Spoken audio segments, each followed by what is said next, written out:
तो जी अस्सलाम वालेकुम रहमतुल्लाह और एक बार फिर से वेलकम कहता हूँ मैं आपको पार्ट 4 में अपने। और इस वीडियो में मैं आपको बताऊँगा कुछ पर्सनल प्रोनाउंस है जिसको हम लोग उर्दू में इसमें ज़मीर वगैरह कहते हैं, उनको हम जर्मन में ट्रांसलेशन कैसे करते हैं। तो सबसे पहला आपका आता है, let me change my take this pen. सबसे पहला आपका आता है आई, इंग्लिश में। उर्दू में हम इसको बोलते हैं मैं, और जर्मन में हम इसको बोलते हैं इश, इश। दूसरा आपका आता है यू, इंग्लिश में। उर्दू में हम इसको बोलते हैं तुम, या जर्मन में हम इसको बोलते हैं दू। अब होता क्या है कि बेसिकली आपने गौर भी किया होगा कि अगर हम लोग उर्दू में किसी अपने ही हम उम्र से बात कर रहे हैं, किसी कज़न वगैरह से या दोस्त वगैरह से, तो हम यूजुअली तुम के ही उसको मुखातिब करते हैं। लेकिन अगर सामने वाला कोई बुज़ुर्ग है या कोई आपके पेरेंट्स हैं या कोई बड़ा है तो हम उसको तुम नहीं कहते हैं, उसको हम थोड़ी इज्जत में आप कह के पुकारते हैं।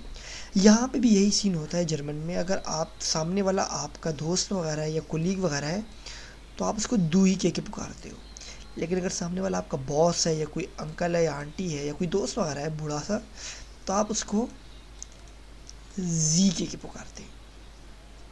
तो ये जो थोड़ा है, ये थोड़ा आपका आता है इनफॉर्मल। इनफॉर्मल थोड़ा गपशप में आपने दोस्तों से लगा ली।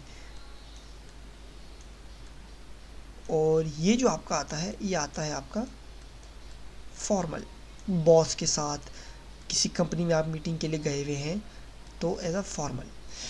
फिर आपके पास आता है इंग्लिश में हमारे पास ही, वो लड़का। उर्दू में हम जिसको बोलते हैं वो, लेकिन हमारा मुखातिब एक लड़का होता है, तो जर्मन में हम उसको बोलते हैं air, air, E R, air.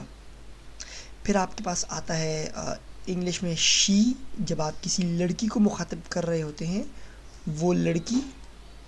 तो जर्मन में हम उसको या तो जी बोलते हैं या फिर ईहरी बोलते हैं उसको।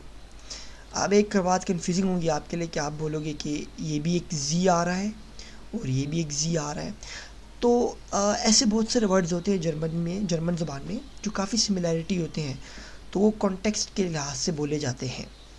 फिर उसके बाद आपका आता है इंग्लिश में इट, या जिसको हम उर्दू में किसी बेजान चीज़ के लिए मुखातिब करके बोलते हैं, ट्रेन, जहाज़, टेबल वगैरह, या जानवरों के लिए, तो जर्मन में हम उसको बोलते हैं इस, इस।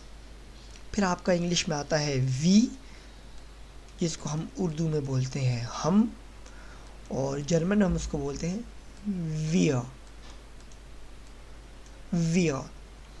फिर आपका इंग्लिश में आता है दे गाइस, या वो लोग, झुंड हो गया दे, तो जर्मन में हम उसको बोलते हैं ईहर।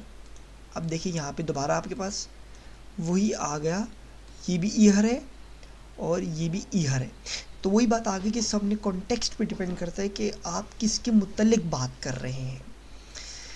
फिर आखिर में आपके पास आता है यस, दीज आर और द प्रोनाउंस। मैं फिर से रिपीट करता हूँ एक बार। आई को इश, यू को दू बोलते हैं इनफॉर्मल में, जी बोलते हैं फॉर्मल में, ही को एयर, शी को जी, इट को इस, वी को वेयर, दे को इह।